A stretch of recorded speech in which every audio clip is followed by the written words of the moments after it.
Hello and welcome to the Tech Bytes audiocast. My name's Tim and I'm from the Oak Bytes blogazine, and with me is Dr. Roy Shestowitz from the Tech Rights website. It's Friday night and I'm gonna get sauce. I fought the troll and the troll lost. I fought the troll and the troll lost. He tried to boss me and was outbossed. I fought the troll and the troll lost. I fought the troll and the troll lost. Underneath his creeper bridge, hoping goats will cross. Quoting Ashcroft and Tom Ridge, I fought the troll. How do you judge the reliability of the news source, and which one or ones do you favor? Well, how do I judge the reliability? To a large extent, I look at the story and I try to judge based on the other things I know whether this looks like it's bullshit or possible truth. Because there are news sources that I know often slant things, but that doesn't mean that I think that their statements of facts would be wrong, because I expect that they would be caught if they were wrong.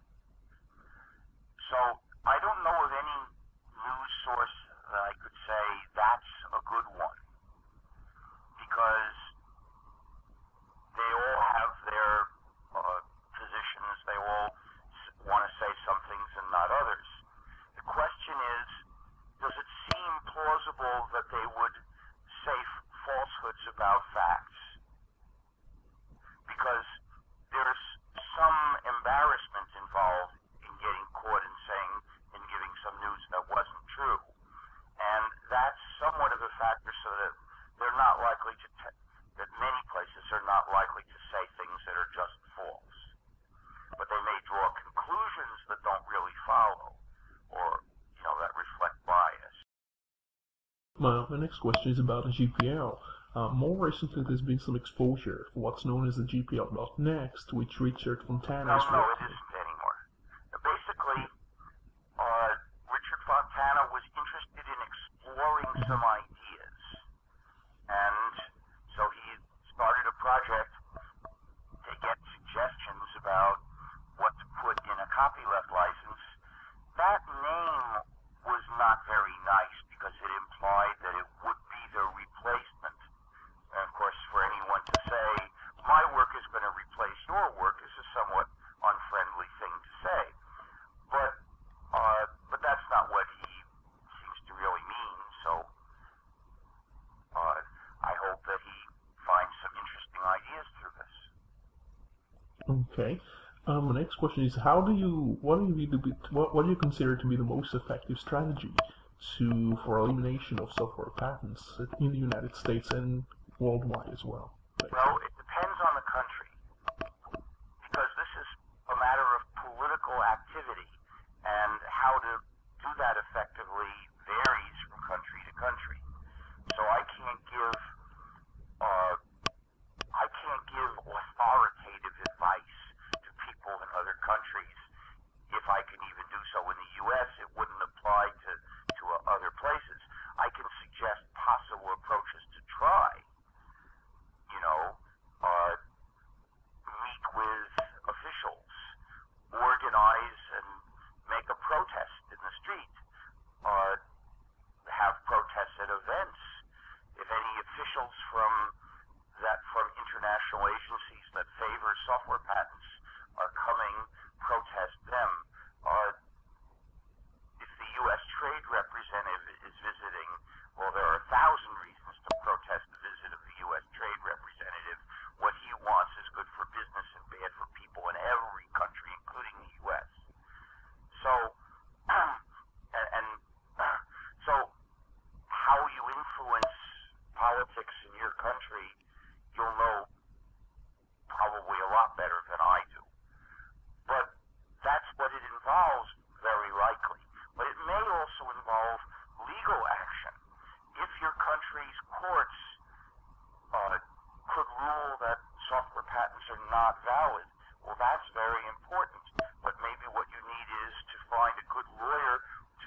but the patent office can't find an excuse to betray it. For instance, in many cases, there are countries in which computer programs can't be patented. But the patent offices say, well, we're not issuing patents on computer programs, we're issuing patents on techniques that can be used in computer programs.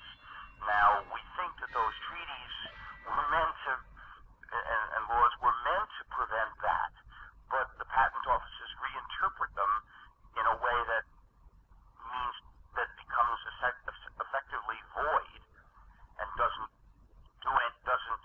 prevent any kind of patent that anyone would actually want to apply for. So you've got to be careful. You've got to study from the point of view, how could the patent office try to twist this? However, there are countries which already have software patents, and in those countries, restricting the issuance of software patents would still leave you with maybe hundreds of thousands of existing software patents. What I recommend for the U.S.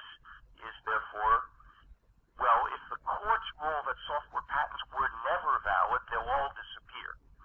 And so there's some hope that that may eventually happen. But what could Congress do? Congress can't legislate the existing patents into non-existence. What it could, however, do is rule that patents are not infringed by, you could legislate that patents are not infringed by developing, distributing, or running software on general purpose computer hardware if the hardware itself doesn't infringe. And that way, these patents would remain valid and they could be applicable to hardware devices, but not to software.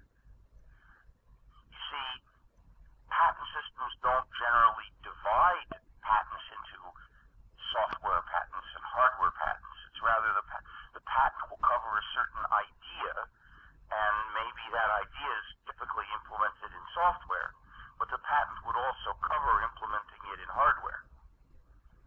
So we can in fact see that a certain patent is a software patent. My definition of a software patent is a patent that can prohibit programs.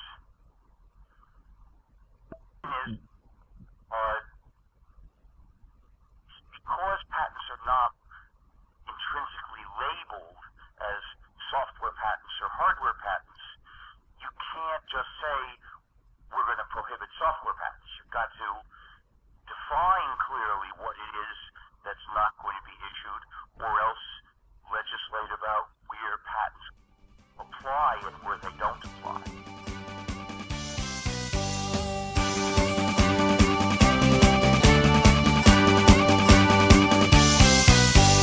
Friday night and I'm gonna get sauce. I fought the troll and the troll lost. I fought the troll and the troll lost. He tried to boss me and was outbossed. I fought the troll and the troll lost. I fought the troll and the troll lost. Underneath his Freeper Bridge, hoping goats will cross. Quoting Ashcroft and Tom Ridge, I fought the troll and the troll lost. I fought the troll and the troll lost. He's even dumber than Mickey Cost. I fought the troll and the troll lost. I fought the troll